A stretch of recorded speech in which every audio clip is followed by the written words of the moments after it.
Regulated hunting grounds. Now, the great outdoors with Jason White. Hello, friends. I'm Jason White. Welcome to the show today. My co-host, Todd Miner of the Pennsylvania Farm Bureau and resident of Fayette County. How you doing today, Todd? Good, Jason. It's great to be back with you. I haven't got to talk to you for a little while, and this is wonderful to catch up. Yeah, absolutely.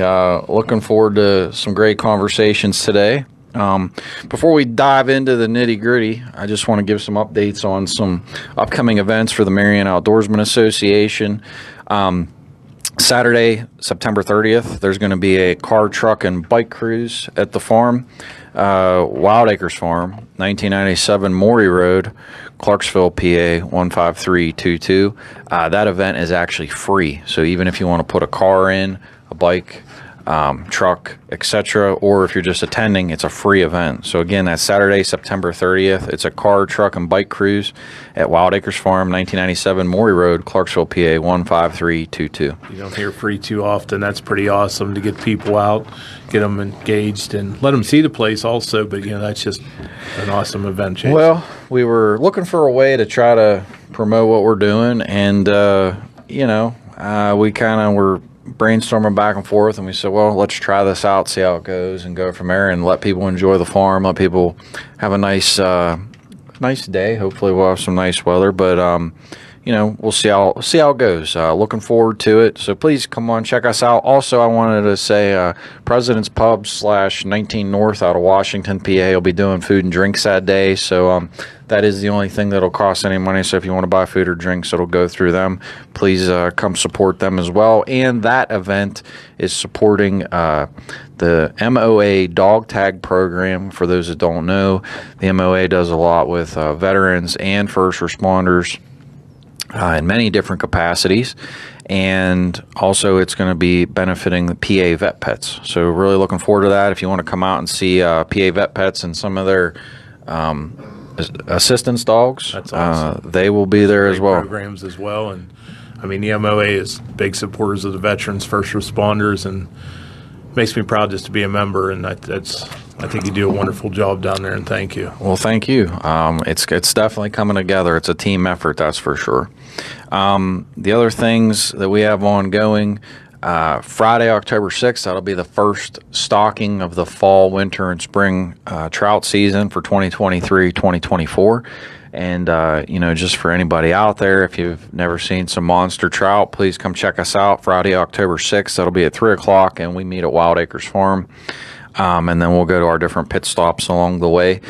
We're going to be stocking monthly, so in October, November, December, January, February, March, April, May, and possibly weather depending into June, but definitely into May. Also, we got Saturday, November 18th. That is our annual Veterans and First Responders MOA Dog Tag Program Upland Bird Hunt to support and recognize those individuals for not only your former service, but even your current service, protecting and supporting our communities and protecting our safety around the world. That same day is the annual MOA Members Picnic. Now, I know you might be saying November 18th. That's an odd time for a picnic, but actually, we're all about the outdoors, and it's the perfect time for a picnic. So definitely, and you have a great venue to hold one. So. Yep. We got our barn restored. Really excited about that. We're kind of highlighting that 150 years, 160-year-old barn, just trying to, really highlight the assets that we have. So if you want to check out what we have, we got a lot going on, and really looking forward to it. But great. I want to thank the Marion Outdoorsman Association, Wild Acres Farm, Fishery, and Regulated Hunting Grounds, and also Washington County Tourism and Promotion Agency for their avid support of everything that we do. And we're going to dive into it. So, Todd, you got some stuff going on with the Farm Bureau, so I'd love to update the listeners on what's going on, not only in Fayette County, but, how people can get involved in the Farm Bureau, what you're involved with, and, you got the mic, bud. Well, thank you. So tonight at our meeting at 7 o'clock at the Fayette County Fairgrounds in the Fiddler Building, we have a speaker coming in, Rebecca Seco. She's the State Conservation Specialist for the ACAP program. The ACAP program, pretty exciting program, actually. The state allocated a lot of money for the counties, and it's to help farmers, and it's to help them implement best management practices. And this all run through the conservation districts in your county. You can get a hold of them. You can come out to our meeting tonight. It's not just for Farm Bureau members. This is for farmers to come out and get information to try to assist their farms. Money's tight for everyone, so I mean, if we can get some assistance to farmers that need it, I mean, it's a great thing. Make some upgrades. I don't know all the details. That's why I have this lady coming in, but it is a great thing. And ACAP stands for Pennsylvania's Agricultural Conservation Assistance Program, and some of the things with that. Under $25,000, there's no prevailing wage, but over $25,000, it's prevailing wages. I do know there's some, they'll work with engineering and stuff like that. Like I said, I wish I had more details, but that's why we have this lady coming in to try to give the details and help farmers be able to get this application in, be successful, and get money for programs they want to do. On Facebook, on the Fayette County Farm Bureau webpage, we have the information there also. Our local conservation, if you'd want to call them, Pierce Wilson's in charge of that. His phone number is 724-438-4497, and he will help answer questions. And he will also be at the meeting tonight to try to help guide and get this program promoted and accelerated to try to get money into this area and let us help people. Instead of just going out other areas, and it's a good thing. It really is. Now, this program, is there? How large of applications can people give? Is there a limit? I'm sure there is a limit. It was $1.5 million, I believe, is the amount that was given to Fayette County. I don't think they would give that to one person. I mean, it's made to spread out. But I've heard, pretty large projects can be done with this. Fencing, I believe, is one of them. Water troughs, I heard, gutters, different things. Even small projects up to large projects can be done. So, I mean, it's pretty exciting. I hope people do take advantage, come out. The question that's asked a lot, our president always says, what's Farm Bureau do for me? Why do I want to be a member? Well, this is something we try to do to try to help get this out there. That's why we're, got this meeting up and going, made the contacts, try to get people in, and, just try to advocate and educate is the big thing. I mean, education's the big part. It's, you cannot get this money if you don't apply. So you have to apply, you have to go for it. And I hope every farmer in our county, surrounding counties, go for this. Use the money. Let's get more money in, and let's let the state know that, hey, agriculture is number one back here, and we want to keep it going that way. Well, anybody that wants to go to that meeting, again, Fayette County Fairgrounds this evening, the Fiddler's Building, 7 p.m. Is that correct? Yes, sir. Awesome. And it's open to the public, so if you want to come hear more about not only this program, but if you're interested in what the Farm Bureau does, come check us out. The door's open. Just remember, everybody eats. So at the end of the day, we're all farmers in some capacity, whether that's consuming or producing. We all have a hand in agricultural products. Exactly. And if anyone does want to join the Farm Bureau, that's something they could do there. They could contact me. I'm the member chair for the county, or Daryl Becker. My phone number is 724-812-6115. Daryl's number is 724-984-2882. Daryl's a big advocate, and such a supporter of the Farm Bureau. The passion just runs through him, and he'd love to get more members. And numbers matter. When we go out to Harrisburg and work with the legislators, they look at it as a huge force coming in through their doors, and that's what gets things done. Whether we would like to believe it or not, politics kind of run a lot of things, and we have to be a voice for that. And the farmers need a voice, and we got to stay together, for sure. Well, I definitely think, from what I've seen in the past year, the Farm Bureau, we're definitely at the state level making some big strides in positive directions. Declining membership in years past definitely was I would say a negative. But I think we're trying, and I know in Fayette County we definitely are, trying to really spread the word, get people involved in the Farm Bureau because I hate to say it, we were somewhat dying on the vine with not Yes. really promoting what we're doing and what's the benefits of farming. And because I go to all these different, political style events, we'll say, and you'll hear agriculture's number one, agriculture's number one, agriculture's number one. Well, if you really look at it, like, if you really want to go deep down and dive into it, like, it doesn't feel that way. You don't look at it like when I sit here and look at like different industrial businesses. You hear about manufacturing all the time, or this plant's getting built, or A, B, and C businesses going in. And I've been a huge advocate about the fact that we need more commercial farm businesses, whether that's like bagging facilities, whether that's poultry, pork, beef processing facilities. The whole concept of farm to table is basically growing something local, having it processed local, and going back, to the table. Keep the economy here. Yeah, keep the economy here. Keep your money coming back to help support the people that are doing it, and there's nothing better than doing that. And I'll take that one step further if you don't mind, Jason. Yeah. I mean, our fairs. We have some of the best fairs in the state in our surrounding counties: Fayette, Washington, Westmoreland, Somerset, Greene. They're wonderful fairs, and that's our youth. And I mean, I'll always promote for the youth, and we've got to keep them engaged in working towards this stuff also. But they're not going to do it if there's not some industry also. But why not make it agriculture industry like you're saying? And we're blessed here in this county. Our local politicians, state and local, they push hard for us, and they're trying to make some changes, and I really couldn't say more good about that. Anytime we bring something to them, they're very supportive. For be farmland preservation, I sit on that board also. Farm Bureau, they're very open to that. It's we have the agricultural roundtable now in Fayette County that Commissioner Dunn started, and and the other commissioners have jumped on and pushed forward with that. We have great speakers, but like Jason said, we have to do more. We have to, take the bull by the horns per se, and just keep going at it, keep making things better.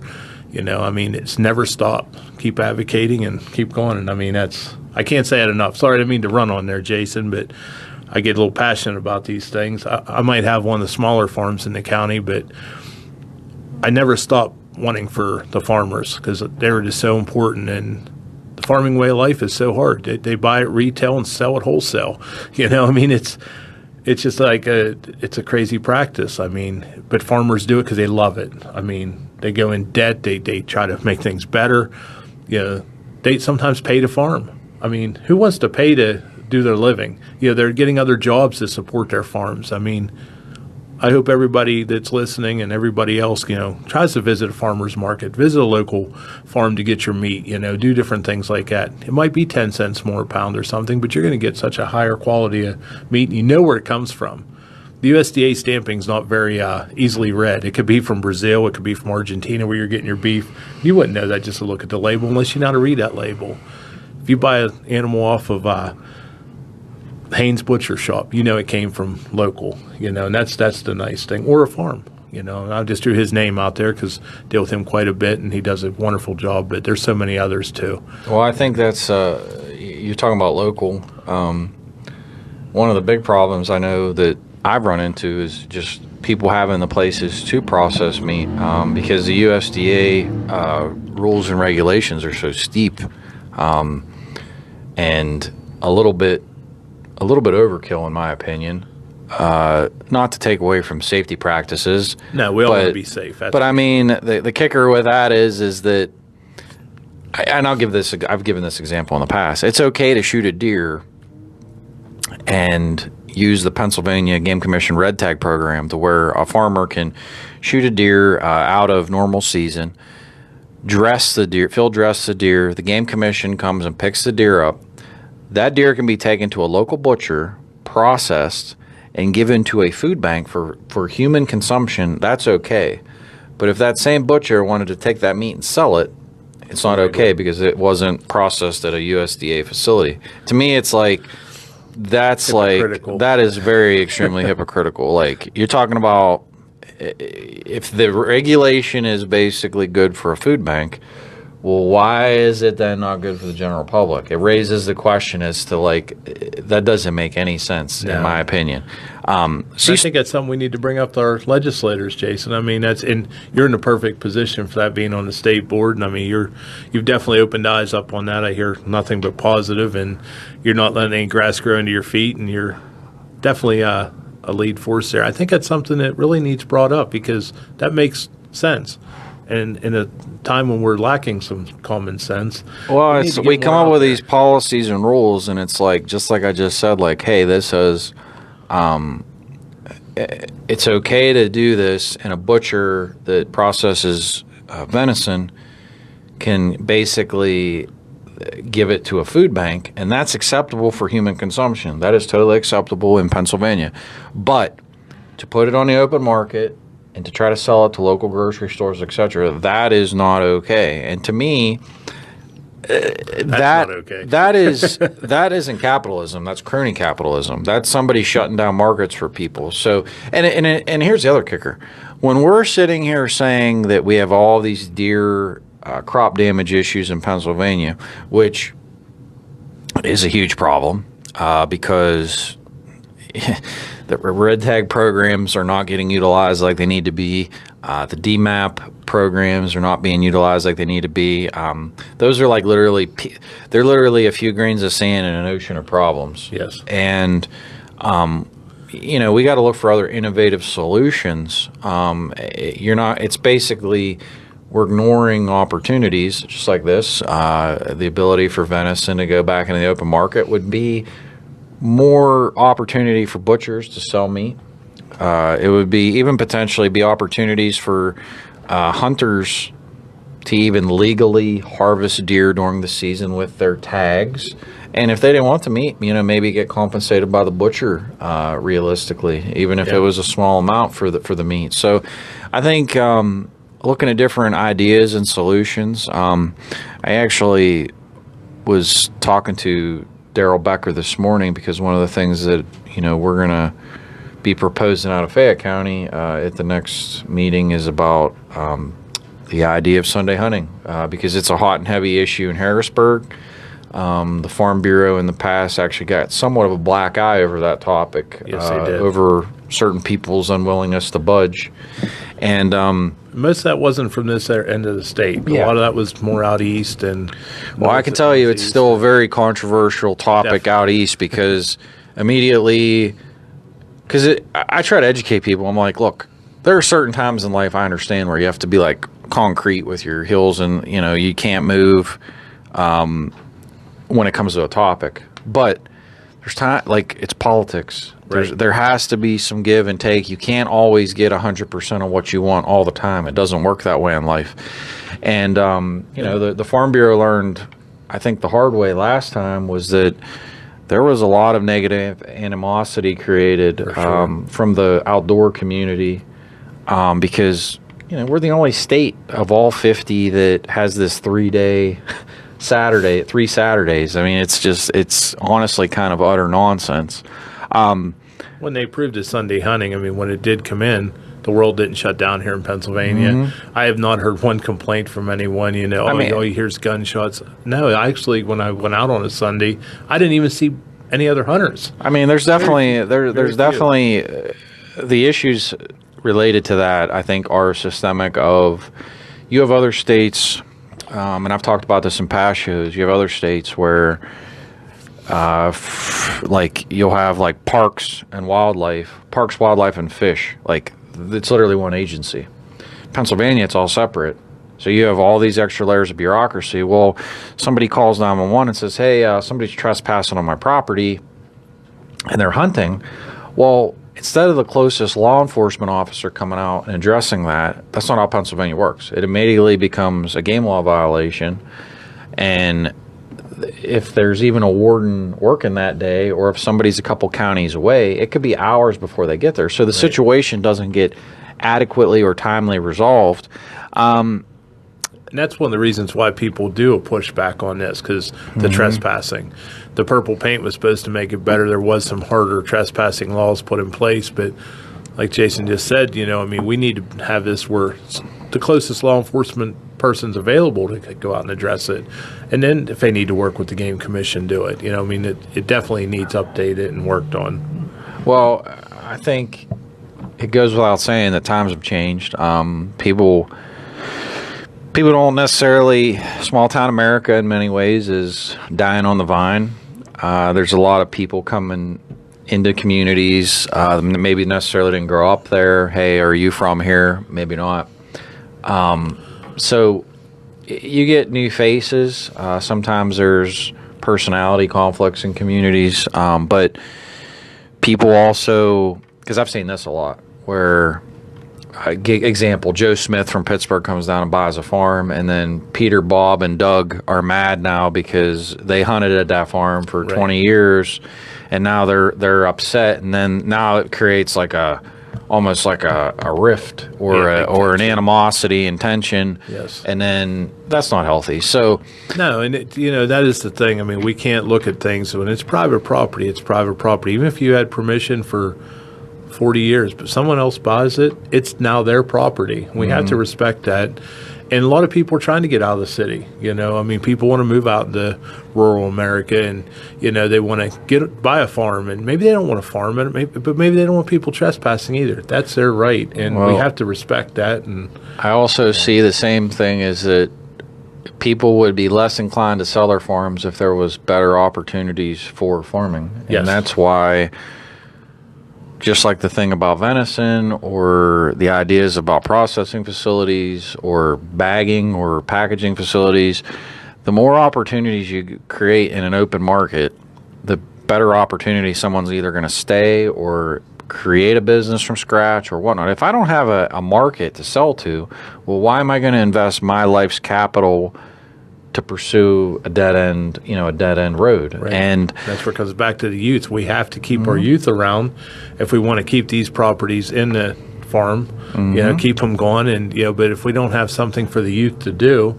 and be able to stay here, work, survive, and flourish, it's just not going to work. So think of it in the capacities of, we'll say, I don't know, let's just say manufacturing facilities. We have these business parks that they help to develop and basically create a pad-ready space so somebody can come and set up shop so they can be in the vicinity of a highway. The same premise applies to river, railbed, transportation, airport. yes, All of these different multimodal means of moving products and commodities are very crucial, because different businesses want to be able to move products, different various means, whatever that may be.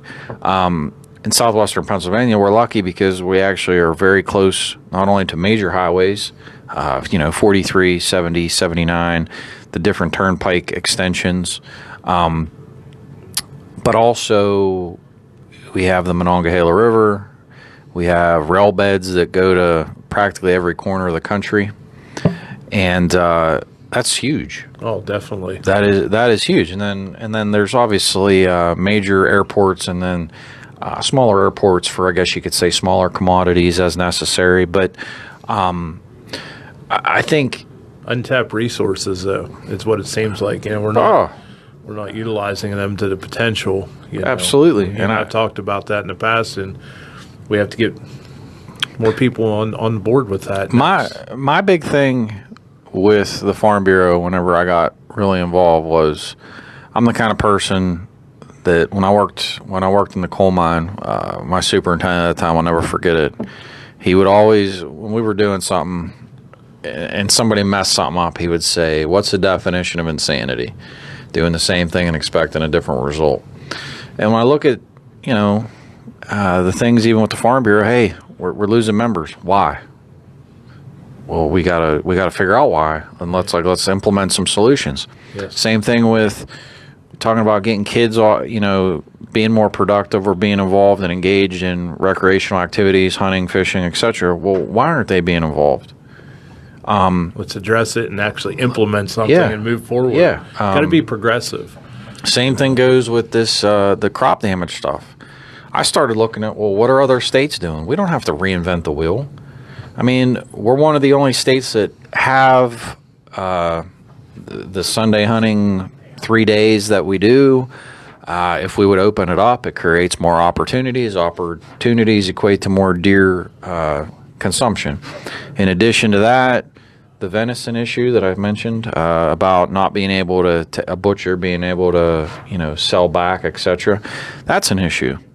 And then you get into other crop damage issues with pelt prices have plummeted to where some pelts are worth next to nothing. More or less, they're being thrown away. They're basically being thrown away. So a lot less people are trapping like they used to, and also in the same conjunction, a lot less people have farms. So when people had farms, there was basically trap lines around the perimeter of their farm to trap any predators. When I say predators, it could be raccoons, mink, fox, coyotes, etc.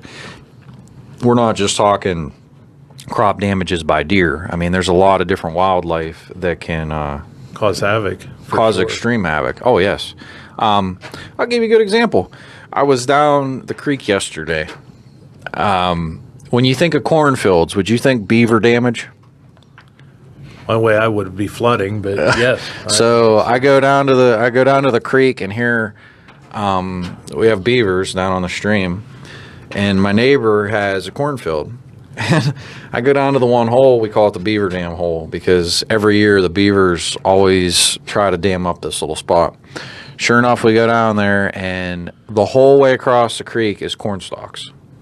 Oh my goodness! The whole way. They used those for their. They went up and cut the corn down, drug them down to the stream, and made a whole big like a dam out of corn stalks.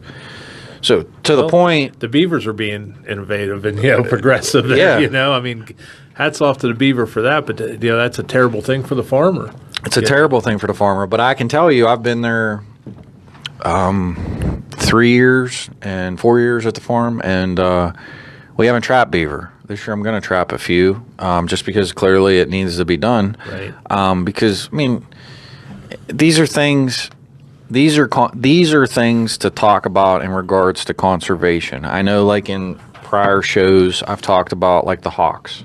Right. What a total and utter cluster that is. It's ridiculous. They're not endangered anymore. I've been working on havoc for you and other game bird people, fish farmers. So I drove from Pittsburgh to State College last week, and I went to the Penn State football game. And all my travels, I saw 4 just on the highway. I saw 4 adult hawks. And the thing I was thinking about was, man, those are big, number one. But number two, where there's one, there's always another one. And they're always having little ones. Oh, definitely. And number 3, how do I share that information with the Game Commission? And I think that is the ultimate travesty of when we're sitting here talking about conservation and wildlife. How are we making decisions when we don't share information? When, USDA does a study every 20 years or something like that to determine animal populations. The last study they did, I think, was almost 20 years ago. Wow. And they're sitting there. So to your point, yeah, they're not endangered, but we're going off of data from like 20 years ago. It's antiquated. Yeah. At best. In my opinion, people use apps like, for example, Onyx Hunt app. I use that. There's other apps, but I'm just giving an example. There has to be a way that we, as not only farmers, but outdoors men and women, and the general public, you should be able to go with the click of a button and share, hey, I saw a black bear running across Route 43 by the Brownsville Drive-In. That was 2 weeks ago. I had no way of reporting it or sharing that information. Go with a couple clicks and report it and say it's there. Say, hey, I saw this species at this location. It's good information to have. Yes. There should be ways that we could share pictures if we see something. We don't have that. And I think as technologically advanced as our society is, we don't have the ability to share, just like I said, oh, there's beavers here damaging a farmer's field, or I'm seeing all these hawks, or black turkey buzzards, the vultures. They're actually pretty destructive. I mean, they've been known to kill cattle, poultry, everything else. I mean, they're supposed to be, scavengers per se, but they're actually not. They're pretty darn destructive, and they can be nasty. Agreed. And do not shoot one. I mean, that's huge penalty and fine. I mean, that is for sure. I mean, that's Well, the Hawks alone, again, I've talked about this in past shows, are such a monumental problem because they are so destructive. Because I hear constantly when we're talking about the lack of hunters and outdoorsmen getting involved. For us, getting a child in the outdoors, to me, is huge because it's monumental. I mean, it needs to be done because they're declining. Yeah, they're declining. You talk about the Farm Bureau. They talk about it every year with the Game Commission, how the number of hunters is going down. It's going down. What are they doing for it? And I mean, and I'm not saying they're doing nothing because I mean they can only do so much within their means, but we have to get kids more engaged. Education. Education needs to be a.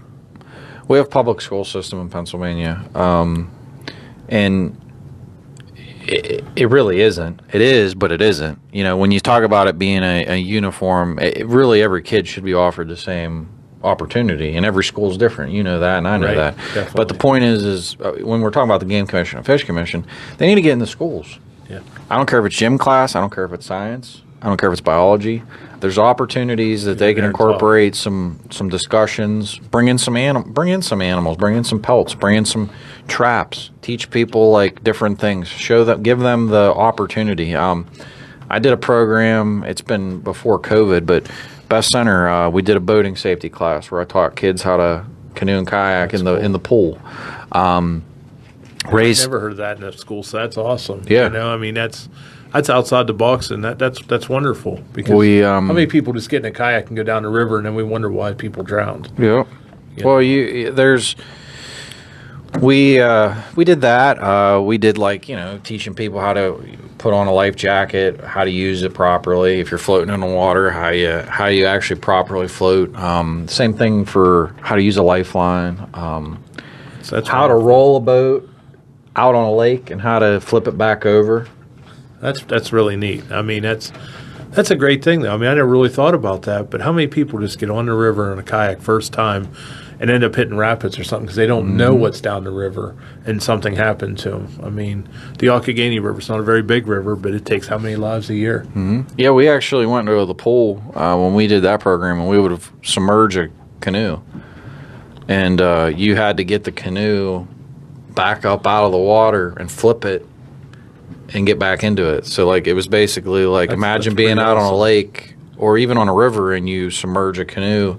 How do you get it back up? Yeah, if you don't have any knowledge or anything like that, you're going to panic. Yep. I mean, fear is going to kick in, adrenaline's going to kick in. But if you've had some type of education on that, your brain's going to say, okay, we know what to do here. And you're going to be able to calm down some, react to the situation in a more positive way than just freaking out and possibly just drowning then. So that's wonderful. Yeah, I like that. We did that. We did I also did Aquatic Wild, which was basically biology based, where the kids in science class got to learn about the bugs, crustaceans, stuff along the streams. Fishing skills, where they learned just the different fishing rods and reels, how to use them. Knot tying, which a lot of the scouts learn how to do that. But my thing is that I went to school at a local school and in Southwest PA, and I think it goes without saying that not everybody gets the same education. That's for sure. But also, I think for me, I grew up on a farm. My dad and my family taught me to hunt and fish. That was a huge piece of who I am today. There's a lot of kids that don't have that. So that's why I feel so avidly and strongly that kids need mentors and role models in their lives. And if they don't have that at home, when they're at school, learning different things and seeing different things, I think is critical. And I think that's something we've lost in society, is that hands-on. And I'm not saying this is all schools, and I'm not saying this is all teachers. But whether it's the boating safety class, aquatic wild, fishing skills, archery, learning just basic biology things with the Game Commission, getting your hunter safety class. There's things that have went down the drain and by the wayside, and we've forgotten about it. And then we wonder why is this person getting in trouble? I mean, statistically, look at people that do get in trouble. A lot of them have gotten onto a bad path in life. Right. And a lot of them weren't given the opportunity to know different things, didn't have the different outlets to do what they need to do. And that's something, I mean, you worked with some of the at-risk youth down in Washington, and I think that's great. They came there to do some community service or what have you. I'm not exactly sure of all the details, but you also introduced them to the outdoors and let them see there's something else out there. I mean, that's just a wonderful thing. More education. We keep saying education, but it's the truth. You have to educate. Every kid that comes that's a troubled youth, I ask them pretty much the same bank of questions. Have you ever hunted? Have you ever fished? Camped? Do you have hobbies? Do you have mentors in your life? Most of those answers are no. No. And clearly I could see you combine that with some of the communities, old coal mining communities that are beat down. You start adding, I got idle hands with no hobbies, with no mentors in my life. Oh, you're basically creating a ticking time bomb for this kid. Yeah, recipe for disaster. It is a recipe for disaster. Who failed that kid? Was it the fact that we're acknowledging it, or is it the fact that we have the tools, but we're not utilizing them in society? And I think, for me personally, when we talk about even the Farm Bureau and growing it, personally, I'm not speaking on behalf of anybody else. I'd love to see 4-H in every school. I'd love to see the different agricultural programs in every school and incorporated into the biology and science classes. I'd love to see these hunting and fishing programs incorporated into the schools. Now everybody's going to say, well, how are you going to pay for it? Well, guess what? Always comes down to that dollar, doesn't it? We talked about this last week with Representative Warner, how much money the Game Commission gets from the oil and gas wells across the Commonwealth. So if we're trying to, the thing about businesses is you got to spend money to make money. So if you want more people to enjoy the outdoors, you first have to educate them and embrace it, and you have to convey that and educate that. Advocate every day. You have to advocate. Just like you've been doing. I mean, it's without that, what do you have? You just have a dead horse. Absolutely. You got to keep it moving, for sure. Well, I definitely think we're headed on a positive direction. I'm excited for this fall with policy with the Farm Bureau. I'm interested to see the fact that am I going to be able to convey why Sunday hunting is important to Pennsylvania and why the Farm Bureau should be supportive. The same thing goes for the trespass. I mean, that needs amended and modified. It should not be a game law violation. It should be a criminal. It should be a blanket criminal act, because I don't care. I can't come to your house today and just be like, well, I think I'm gonna grab a beer and just hang out in Todd's backyard just because I want to today, right. And maybe I'll just walk in his house and just use his bathroom too. That's basically the conceptual idea. That is unacceptable, and the same should go for a farmer with somebody coming hunting on their property. Absolutely. I mean, that needs addressed. Because it's a violation. It's a violation of your life, not just a law. It's a violation of your rights, your privacy rights. Yes. People should not just be coming and going at their leisure. People should be respectful, but we have to have the tools in society with laws and regulations that defend property owners, and not only property owners, leaseholders, etc., renters. People's rights should be upheld. We have a constitution, and it should be defended. But to allow people to walk all over people's rights, I think that we need to do more to try to address this trespass issue. I'm also going to be tremendously advocating about the Board of Commissioners for the Fish Commission and Game Commission. We are lackluster at best. Between the two agencies, I think there's only one person that is affiliated with the Farm Bureau or a farmer. and there's a gentleman from the Game Commission that I learned about, but Fish Commission, we have nobody. We got a lot of things. I always give the basket of beans analogy. In Harrisburg, some of these items might be literally like a small little peanut or a bean, but we've neglected and in some capacities and ignored so much of this stuff that the basket's now full and really weighing on us. And whether it's the deer programs needing some modification and amendments, the ability to convey crop damages, or hey, if I saw a bear, or if I saw a hawk, bobcat, etc. We have to do a better job of communicating and sharing information.